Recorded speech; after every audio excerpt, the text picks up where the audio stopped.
Hi అండి, నమస్తే. Welcome to Ammu Kittu's world. ఈరోజు వీడియోలో పన్నీర్ మసాలా కర్రీ చూపించబోతున్నానండి. బిర్యానీ అయినా, రోటీ అయినా, రైస్ అయినా, బగారా రైస్ అయినా, దేనికైనా కూడా బెస్ట్ కాంబినేషన్ అండి. నాన్ వెజే కాకుండా వెజ్ లవర్స్ ఉంటారు కదా, వాళ్ళకైతే ఇది పర్ఫెక్ట్ రెసిపీ అండి. మరి సింపుల్గా అలాగే హోటల్ స్టైల్లో ఈ కర్రీ ఎలా చేయాలో చూసేద్దాం పదండి. ముందుగా ఇక్కడ నేను ఒక 200 గ్రామ్స్ వరకు పన్నీర్ తీసుకొని ఇలా కట్ చేసుకున్నానండి. అలాగే ఒక పెద్ద ఉల్లిపాయల్ని ఇలా కట్ చేసుకోవాలి. అలాగే 3 క్యాప్సికమ్ తీసుకున్నాను. ఒక ఉల్లిపాయని ఇలాగ సన్నగా తరిగి పెట్టుకోవాలి. అలాగే ఒక స్పూన్ అల్లం వెల్లుల్లి పేస్ట్ తీసుకోవాలి. ఈ కూర కోసం ఈ మసాలా దినుసులన్నీ తీసుకోవాలండి. వీటిని వేయించి మనం పొడి చేసుకోవాలి. అలాగే 2 స్పూన్ల నువ్వులు, 2 స్పూన్ల ఎండు కొబ్బరి పొడి, ఒక 4 మిరపకాయలు తీసుకోవాలి. ఇప్పుడు ప్యాన్ పెట్టుకొని వీటిని అన్నిటినీ కూడా బాగా డ్రై రోస్ట్ చేసుకోవాలండి. ఒక 5 మినిట్స్ మీడియం ఫ్లేమ్లో పెట్టుకొని డ్రై రోస్ట్ చేసుకొని వీటిని చక్కగా గ్రైండ్ చేసుకోవాలండి. వీటిని ముందుగా ఇలాగా మిక్సీ జార్లో వేసుకొని ఇలా గ్రైండ్ చేసుకున్నాక కొంచెం వాటర్ వేసుకొని మెత్తగా పేస్ట్ లాగా గ్రైండ్ చేసి పక్కన పెట్టుకోవాలి.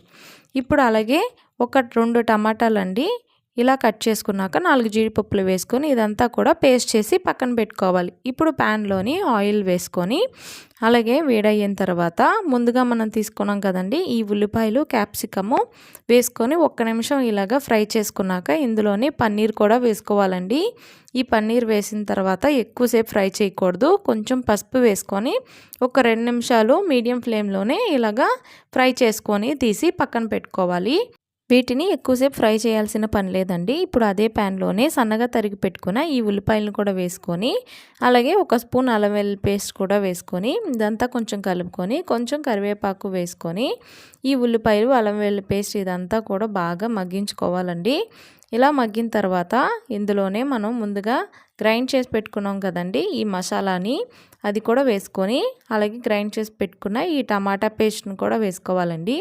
వేసుకొని ఇదంతా కూడా బాగా కలుపుకొని ఇందులోనే ఒక స్పూన్ వరకు ధనియాల పొడి, అలాగే జీలకర్ర పొడి, పసుపు, కారం వేసుకోవాలండి. ఉప్పు తగినంత చూసి వేసుకోవాలి.